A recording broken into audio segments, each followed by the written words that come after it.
Bush Rove-era Republicans have been so effective for so long at using wedge issues to drive the religious right to the polls. It would be novel, at least, if a Democrat were able to drive even the tip of a wedge between the religious and the right. In our fourth story on the countdown, Senator Barack Obama trying to make his case to faith-based voters. He'll have a big, high-profile chance to do that tomorrow night when he and Senator John McCain appear for the first time together at the Saddleback Civil Forum. The two candidates taking questions from the pastor of the nation's fourth largest congregation, Saddleback Church in Orange County, California. Each candidate will be interviewed separately for an hour on issues of faith. Abortion is expected to be a prime topic, but also global poverty, AIDS, the Constitution, the presidency, and the role of the U.S. in the world. For McCain, the timing's intriguing, since this week conservatives rounded on him after he floated the prospect of choosing a pro-choice running mate, like former Homeland Security Secretary Tom Ridge or Senator Joe Lieberman of the Connecticut for Lieberman Party. Senator Obama, meanwhile, is trying to cut into McCain's lead among white evangelical voters, which polling suggests is softer, but not all that much softer than what President Bush had. Intriguingly, Obama already leads McCain among all faith-based groups other than evangelicals.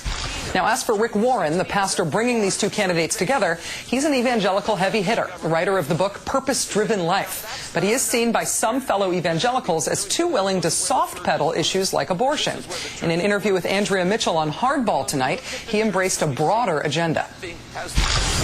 I think a lot of people are kind of in the middle who say, you know, I think this party gets this right, and I think this party gets this right, and I think there's a common ground area that needs to be staked out, maybe that is post-partisan, that allows for people to look at the whole spectrum instead of just voting party line. Let's bring in the senior policy analyst for Americans United for the Separation of Church and State, Rob Boston. Hi, Rob. Thanks for joining us. Thanks for having me on. Do you think, honestly, that Senator Obama has a chance of earning the votes of a significant portion of white evangelical voters? Well, if you look at some of the recent elections, they have been very close. He doesn't have to pull off that many to make a difference. Of course, the challenge is to find a way to do that that doesn't isolate the voters who consider themselves secularists, because that's a significant block as well. How significant a block is that? That's a term that you never hear in polling. Yes, from the data I've seen, it could account for as much as 10 to 15% of the electorate, which is not a number to be sneezed at. How much of the prospects of Obama winning over religious voters, how much of that owes to a change in the thinking of religious voters, and how much of it owes to Obama's particular appeal, the policies he supports, the way he's campaigning? I think it's a little bit of both. We're hearing a lot these days about the so-called new breed of younger evangelicals who aren't so interested in the old issues of opposing abortion and opposing gay rights and same-sex marriage. Supposedly, these folks want to move on. They want to adopt environmentalism and poverty and fight AIDS around the world. This may be, you know, a media phenomenon, or it may be something real. I think it's a little early to tell. I think the religious right, as it's been traditionally constituted, still has a good bit of strength left, still has a kick. But there's definitely a tension there, the old guard versus this younger breed, and it's really too early to tell how that's going to shake out. We saw some of those politics in action this week, with the McCain campaign seeming to float this trial balloon on a vice presidential pick who is not pro-choice.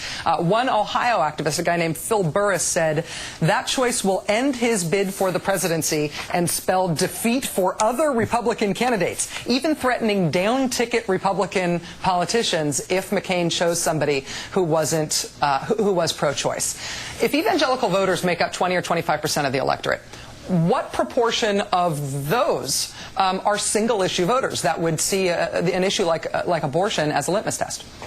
Well, you know, a guy like Phil Burris is a representative of that old guard that I talked about a moment ago. I'm familiar with him and what he believes, and that's where he comes from. Now, these guys huff and they puff and they make a lot of noise, but at the end of the day, I think what McCain was counting on is that on Election Day, they really don't have anywhere else to go. I mean, you could vote for Bob Barr, I guess, but everybody knows that he's not going to do very well, and there are other third-party candidates out there.